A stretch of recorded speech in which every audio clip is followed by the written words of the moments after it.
All right, hey guys, Coach Bearline. We're going to start your second video of Unit 4 today on the Civil War. Today we're going to talk a little bit more about Lincoln and his path to the White House, and then the South seceding from the Union following his election. So we're going to get right into it. So Abraham Lincoln, as most of y'all better know, was born in the state of Kentucky. His parents were poor, working class people. They didn't own, they weren't slave owners, and they actually opposed slavery. And they moved to the Indiana Territory in 1816 and settled near the Ohio River. At a young age, at 25, he was elected to the Illinois General Assembly and served 4 terms as an assemblyman in Illinois. He studied law at home, teaching himself law, and became licensed in 1836. A couple years after that, he married Mary Todd Lincoln, the daughter of a wealthy Kentucky slaveholder. She was actually from the Lexington area. By then, he was a practicing full-time lawyer. So in 1846, he ran for Congress, for the U.S. Congress, and was elected to the House of Representatives. He believed that the Mexican-American War was a mistake and that it would lead to the spread of slavery. And he opposed the spread of slavery. However, Lincoln did believe in popular sovereignty. He believed that each state could decide on its own. Some of the ideas that he supported early on, he supported compensated emancipation, which meant the government would pay slave owners to free their slaves. It obviously resigned little support, and eventually he resigns from Congress in 1849 and returns home to practice law. After the passage of the Kansas-Nebraska Act, though, Lincoln decides to re-enter public life, and he begins to organize the Republican Party in the state of Illinois. 1856, he opposed Stephen Douglas's bid to the U.S. Senate and was nominated to run on the Republican ticket. And he said that basically a house divided against itself cannot stand. He believed that the United States could not exist both slave and free, that one or the other would have to win out eventually. So during the Senate campaign, you had a series of debates between Stephen Douglas and Abraham Lincoln, and these become famously known as the Lincoln-Douglas debates. Douglas has a very bombastic style. He's considered the greatest speaker in the United States at the time, and Lincoln was more unassuming and kind of approached things from an angle of logic and reasoning. The second debate proves to be the most critical. Lincoln challenges Douglas to explain how people could use popular sovereignty to keep slavery out of a place when the Dred Scott decision said they couldn't. So Douglas replied and established what becomes known as the Freeport document or doctrine. And what the Freeport doctrine says is that if people oppose slavery, they'll elect representatives who will oppose slavery as well. And prevent the induction of it into their states. Lincoln obviously sees that as a fallacy of reasoning.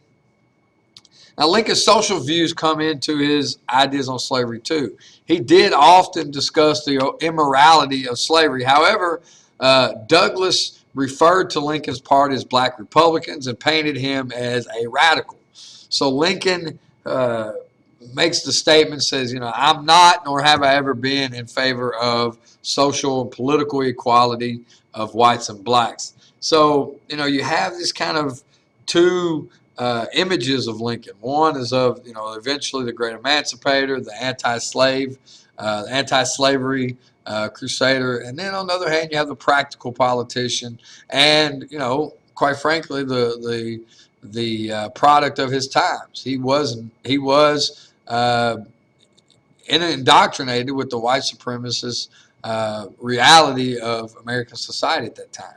Douglas wins the election and retains his seat, but the debates bring Lincoln to national prominence, and in the long run, it's really going to be Lincoln who wins out. Douglas's statements cause him he has to moderate to win the election, so Douglas's statements often they wind up alienating some Southern Democrats, and these are Democrats that he'll need in the 1860 presidential election that may not vote for him. Lincoln, on the other hand, moderates his position, and that increases his standing amongst Northern voters. Southerners still see Lincoln, however, as a serious threat to the institution of slavery. So Lincoln and Douglas take their arguments directly to the people and made the issues of the day clear to the nation. So by the time the 1860 presidential election rolls around, their positions are pretty well known amongst the electorate. So Douglas's nomination splits the Democratic Party. It was divided in 1860 at the convention. Southern Democrats wanted a pro-slavery platform and wanted to block Douglas's nomination. Northern Democrats obviously supported Douglas and the idea of popular sovereignty. The Northerners managed to push their platform through, and they nominated Douglas on the second ballot. Southern Democrats split away and nominate their own candidate, John C. Breckinridge. At the Republican convention, William Seward seems to be the front runner, but Seward has a history of radical anti-slavery rhetoric that the party worries about. So Lincoln basically kind of comes out as the winner, even though he was really the underdog. He wasn't, maybe not even in the top two when the convention started, but the party nominates Lincoln, establishes a platform opposing slavery, calling for free land in the West, improved wages, and tariff increases. And they express a firm commitment to the preservation of the Union. Also part of the Republican Party was public works program to improve roads and canals and things of that nature throughout the United States. The election of 1860 really turns into two separate elections. In the North, it was Douglas versus Lincoln.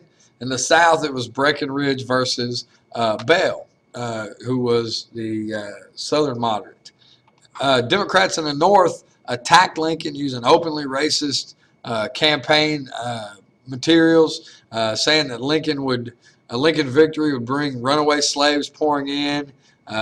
Republicans, on the other hand, branded the Democrats as corrupt, and they invented the Honest Abe myth that we all know so well today.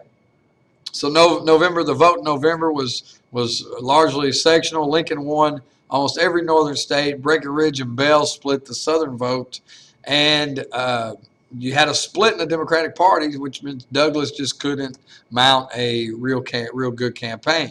So as a result, Lincoln was elected, but he received less than 40% of the popular vote from all the citizens. And of course, this begins trouble for the future of the Union. The South, troubled by the Republican platform, opposition to slavery, and high tariffs, assumes that after Lincoln is elected that both of those things will come to fruition. So a month after the election, South Carolina becomes the first state to secede. They're followed by Mississippi, Florida, Alabama, Georgia, Louisiana, and Texas. Virginia, North Carolina, Tennessee, and Arkansas don't originally secede, but they warn that if the federal government uses force against any of those that have seceded, that they would leave the Union as well. So, even though the South seceded, 30 to 40% of Southerners actually voted against secession. Some warned their states, asked their states to issue a final set of demands and only secede if those demands were not met. But radical secessionism prevailed, and there was a united resistance against the U.S. government. Of course, in the North, there were all sorts of different reactions. Some people said, let them secede, it doesn't matter, we're better off. Others thought, no big deal, just let them go in peace. And still others thought that if you do this, the Union is lost. Lincoln agreed. He said, if we allow states to just leave at any time, then the Union cannot continue to exist. So Lincoln, is in a strange position. He's got to try to prevent more states from seceding, but at the same time, he's got to be able to, he wants to try to get these states back in the Union. So newspapers are asking for public statement to calm fears, but Lincoln was worried about saying anything to make things worse. Privately, he was trying to convince Southern leaders that they wouldn't be interfered with, but that he was committed to preserving the Union. He was still waiting to become president. So the outgoing president, Buchanan, said secession was illegal, but that the Constitution gave the federal government no authority to stop it. So he said it's illegal to secede, but there's nothing we can do to the South for it. So basically, they were waiting until Lincoln came into office to see what would happen. Buchanan rejected a request to turn over federal property, including military bases, to South Carolina authorities, but he did promise he wasn't going to try to reinforce the forts or resupply. Federal troops were also all moved to the stronger fort of Fort Sumter off the coast of South Carolina. So in February 1861, Montgomery, Alabama, representatives of 7 seceded states met to form a new nation, and they elect Jefferson Davis as the president. He didn't really want the job at first. He was hoping for a military command, actually. But Jefferson Davis was elected president. They form a new constitution recognizing slavery and recognize the sovereign and independent nature of each state. Now, this is going to make it a problem later down the road when they need to fund and field an army, because they have no power as a government to force the states to do much of anything. They named the new nation, of course, the Confederate States of America. Obviously, President is Jefferson Davis. The Vice President was Alexander Stephens. All right, so Davis became president. It bears noting that Davis was a Kentuckian as well. He was not initially pleased at being elected president, but he felt a duty to his state and to his people, and he accepted the position reluctantly. He gave an encouraging inaugural address, but he was worried because the Confederate government had a lot of problems from the outset. First, they had no currency or even a press to make currency. Very little gold to back it or silver, either one. The first cabinet meeting, in fact, was held in a hotel room because they didn't have government buildings yet. And his cabinet was beset with rivalries and arguments and things of that nature from the very beginning. So it was very difficult to get consensus and get things done. So from the beginning, the Confederacy was really on shaky ground. The remaining states in the Union, the remaining southern states in the Union, tried to one last effort to save the Union, and they proposed the Crittenden Compromise, which amends the U.S. Constitution to ban slavery north of the old Missouri Compromise line and guarantee that it wouldn't be interfered with south of that line. The plan was defeated by only 2 votes, so or defeated by a vote of 25 to 23. Of course, it had to be 2/3 vote just to pass. So it was pretty far off from being passed. There was a final peace convention on February 4th, 1861. Most of the northern states were represented, as were all of the remaining slave states that remained in the Union, except for Arkansas. And it offered a plan similar to Crittenden's, but it was rejected as well by the Senate. So Lincoln comes into office on March 4th, 1861. His inaugural address, he quotes the provisions of the Constitution that protected slavery and offered assurances that he would not interfere with the institution of slavery in the South.